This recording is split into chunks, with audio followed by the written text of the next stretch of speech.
Hello students, मैं Lalit Kumar Gupta, government polytechnic Ghaziabad.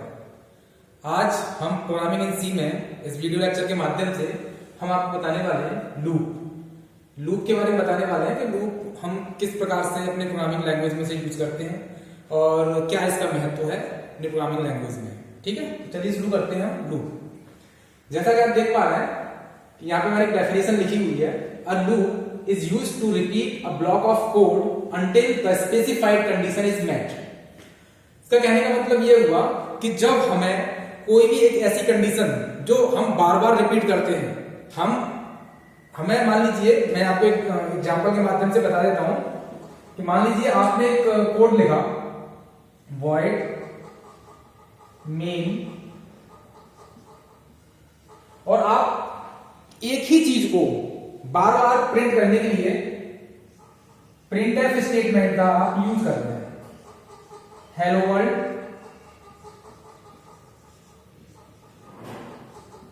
अब आपको ये स्टेटमेंट 10 टाइम्स प्रिंट करना है, तो आप क्या करेंगे, आप इसे 10 टाइम्स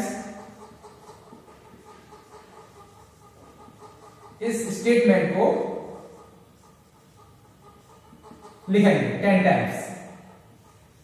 ठीक है, तो इससे क्या होगा, एक तो आपके स्टेटमेंट्स लाइन ऑफ कोड बढ़ जाएगा, दूसरा इसका जो एग्जीक्यूशन टाइम होगा वो टाइम भी बढ़ जाएगा और लाइन ऑफ कोड तो बढ़ ही रहे हैं। तो इससे क्या होगा कि आपका जो एग्जीक्यूशन टाइम है वो बढ़ जाएगा और लाइन ऑफ कोड भी बढ़ जाएंगे। लाइन ऑफ कोड बढ़ जाने से क्या होगा, आपको उस प्रोग्राम को लिखने में भी दिक्कत होगी।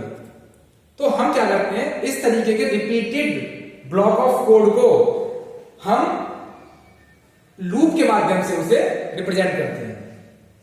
तो अगर हम यहां पे फॉर लूप का यूज कर लें तो हम केवल ये स्टेटमेंट 1 टाइम ही इसको लिखेंगे, जिससे क्या होगा, हमारा लाइन ऑफ कोड भी कम हो जाएगा और आपका एग्जीक्यूशन टाइम भी कम आएगा।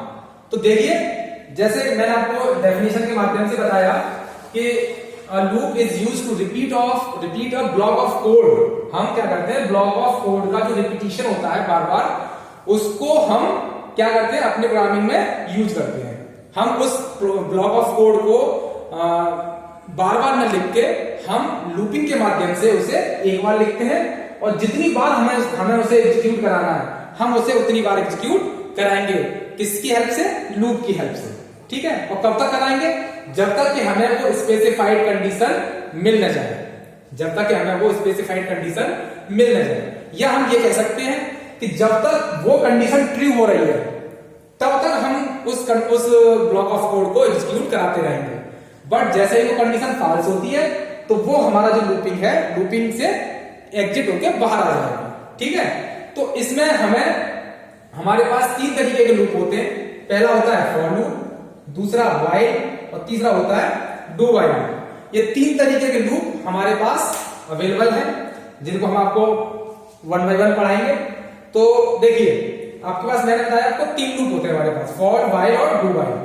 तो देखिए, सबसे पहले जो दो लूप है, फॉर लूप और व्हाइल लूप, ये कैसे होते हैं हमारे, entry controlled loop, entry controlled loop. ठीक है, और जो हमारा थर्ड लूप होता है डू व्हाइल, ये होता है एग्जिट कंट्रोल लूप।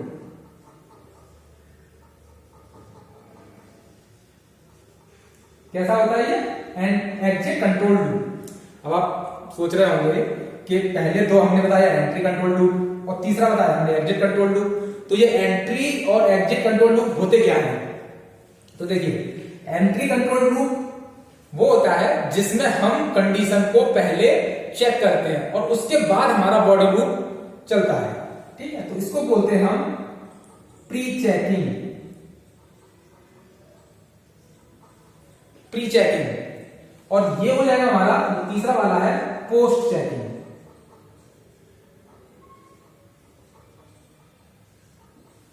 ठीक है, अब इसमें प्री चेकिंग होती है और इसमें पोस्ट चेकिंग होती है। इसका डिफरेंशिएट हम आपको आगे बताएंगे।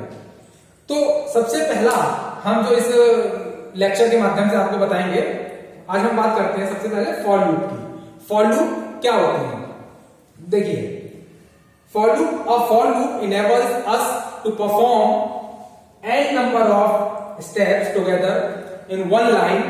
A loop variable is used to control the loop. देखिए डेफिनेशन से आपको लग रहा है कि हम इसमें n number of steps together in one line, हम क्या करते हैं कि जैसे मैंने आपको अभी यहां पे बताया था ये एग्जांपल कि आपको number of block of code आपको परफॉर्म करना है और उसका आउटपुट लेना है। तो आपने क्या किया, हमने क्या किया था यहाँ पे कि 10 टाइम्स वो प्रिंट एफ स्टेटमेंट हमने बार बार उसको लिखा और हमने उससे आउटपुट लिया। बट हम क्या करते हैं कि वहां पे अगर हम फॉर लूप का यूज करते हैं या एनी अदर लूप हम उसमें से यूज करते हैं, तो क्या होगा कि हम उन 10 टाइम्स जो स्टेटमेंट हम लिख रहे हैं उसको हम क्या करेंगे, फॉर लूप लगा के और उनको उस स्टेटमेंट को 1 टाइम लिखेंगे और उससे हम 10 टाइम आउटपुट ले सकते हैं। और जैसा अब ये फॉर लूप है तो फॉर लूप क्या कह रहा है, n number of steps together in one line. तो ये फॉर लूप हमें ये एक सहूलियत प्रोवाइड करता है कि हम हमारे पास जितने भी फॉर लूप में हम जो स्टेप्स या एक्सप्रेशन लिखेंगे हम उसको एक ही लाइन में लिखते हैं और उसके माध्यम से हमें वो आउटपुट मिलता है। तो देखिए इसका हम सबसे पहले सिंटैक्स बता दें, सिंटैक्स क्या होता है, उसके बाद हम चलिए मैं इसे बिगाड़ देता हूं क्योंकि आगे की क्लास में मैं आपको पढ़ाऊंगा, केवल हम आपको अभी यहाँ पे केवल फॉर लूप पढ़ा रहे हैं, ठीक है। तो देखिए इसका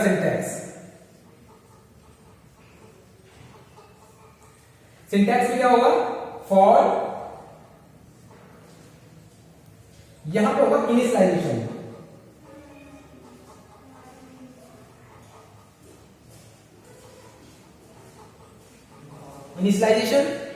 यहां पे टेस्ट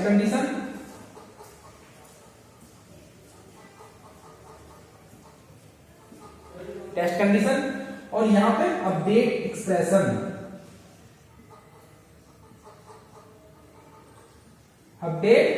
एक्सप्रेशन, तो ये होता है आपका, और ये आपका हो गया बॉडी ऑफ लूप। यहां पे क्या लिखेंगे हम, स्टेटमेंट।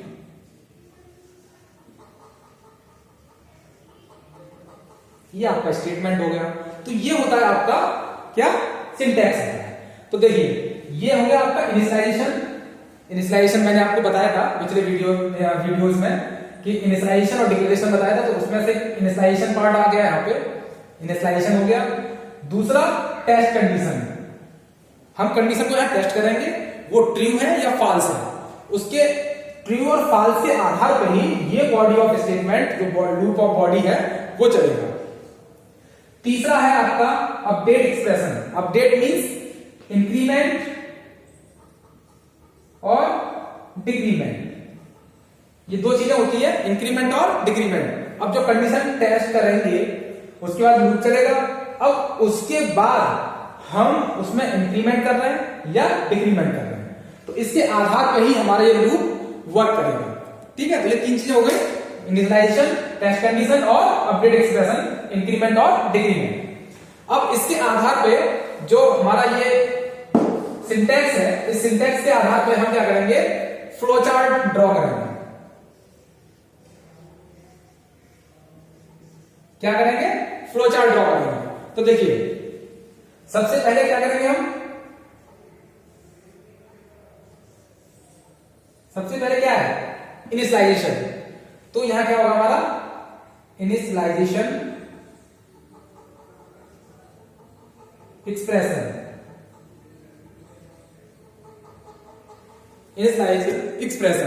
ठीक है। इसके बाद क्या है, टेस्ट कंडीशन। तो हमने वैल्यू को इनिशियलाइज कर दिया, इसके बाद टेस्ट कंडीशन,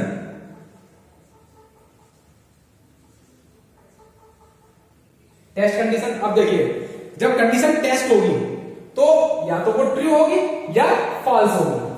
अगर कंडीशन फॉल्स होती है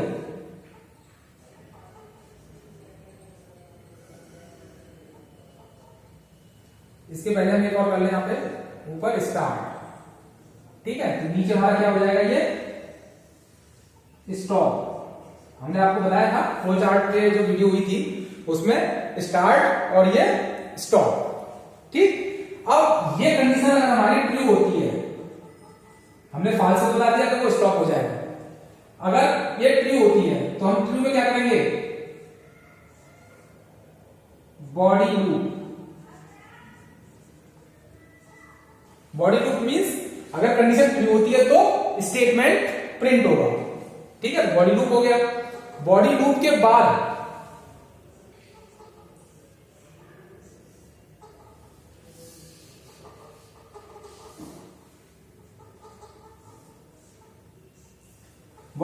क्या होगा, अपडेट एक्सप्रेशन।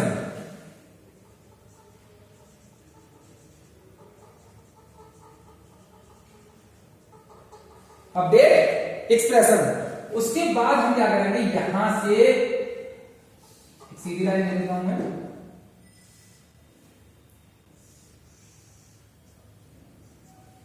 ये कहां पहुंच जाएगा, वो फिर से टेस्ट कंडीशन में पहुंच जाएगा। तो इस तरीके से हम क्या करेंगे, अपना फ्लो चार्ट हम डिजाइन कर सकते हैं सिंटैक्स के आधार पर। अब देखिए ये जो हमने फ्लो चार्ट डिजाइन किया है, इसको मैं यहां इलैबोरेट करता हूं कि सबसे पहले हम क्या करेंगे, यहाँ पे इनिशियलाइज करेंगे। तो इंटीजर हमने डेटा टाइप किया आई, ये वैल्यू डिक्लेयर हो गई वेरिएबल। उसके बाद हमने यहाँ पे एक वैल्यू इनिशियलाइज कर दी, तो ये तो इसको बोलते हैं क्या, इनिशियलाइजेशन बोलते हैं। इसके बाद टेस्ट कंडीशन, कंडीशन को यहां पे टेस्ट करेंगे हम, वो कंडीशन ट्रू है या फॉल्स है। तो जब ये कंडीशन ट्रू या फॉल्स होगी तो इस तरीके से हम इसको ड्रॉ कर सकते हैं। ये पहला स्टेप ये हो गया। इसके बाद दूसरा स्टेप ये हो गया, ठीक है, क्योंकि जब कंडीशन ट्रू होगी तो वो स्टेटमेंट पे जाएगा, ठीक है, बॉडी ऑफ लूप। इसके बाद जब स्टेटमेंट प्रिंट हो जाएगा तो वो कहां जाएगा, यहां से अपडेट एक्सप्रेशन। उसके बाद अपडेट एक्सप्रेशन है तो वो अपडेट एक्सप्रेशन चला जाएगा। इसके बाद कहां जाएगा, वो फिर से टेस्ट कंडीशन पे, यानी कि वो यहां फोर्थ। तो इस तरीके से हमारा लूप चलता चला जाएगा। कब तक चलता चला जाएगा, जब तक ये कंडीशन फॉल्स ना हो जाए। कब तक जाएगा, जब तक ये वाली कंडीशन जो हमने दी है आई लेस देन 11, जब तक ये कंडीशन फॉल्स नहीं होगी तब तक ये लूप चलता रहेगा।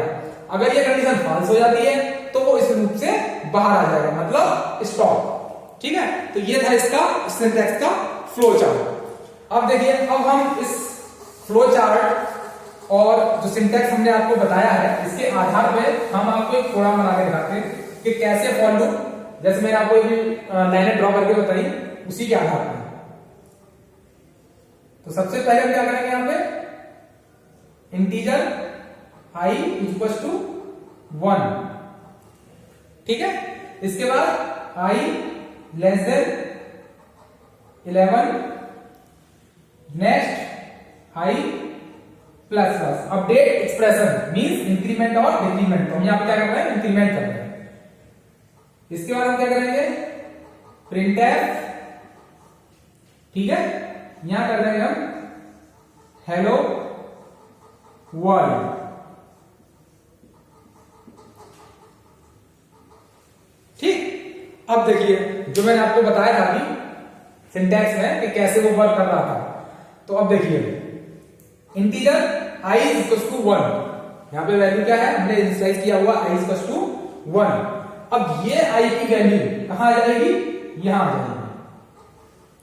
तो i की वैल्यू हमने 1 पुट किया, यहां पे i लेस देन 11, जब i लेस देन 11 है तो आउटपुट क्या आएगा, आउटपुट आएगा हेलो वर्ल्ड, ठीक है, हेलो वर्ल्ड प्रिंट हो गया। इसके बाद i प्लस प्लस, जब i प्लस प्लस पे जाएगा वो, तो i की वैल्यू क्या थी 1, एक इंक्रीमेंट होगा, ठीक है, एक इंक्रीमेंट हुआ, फिर यहां आएगा। अब i की वैल्यू क्या हो जाएगी 2 is also true, 2 is less than 11, इसको प्रिंट करेगा। फिर से आउटपुट क्या आएगा, हेलो वर्ल्ड। फिर वही सेम थिंग, i की वैल्यू को फिर वो इंक्रीमेंट करेगा, तो 2 से अब क्या हो जाएगा 3 हो जाएगा। अब यहां पर हम क्या करेंगे, 3 पुट कर देंगे, फिर से वो कंडीशन ट्रू हो रही है, 3 इज आल्सो लेस देन 11, फिर से प्रिंट करेगा। तो इस तरीके से हम क्या करेंगे, हमारे 10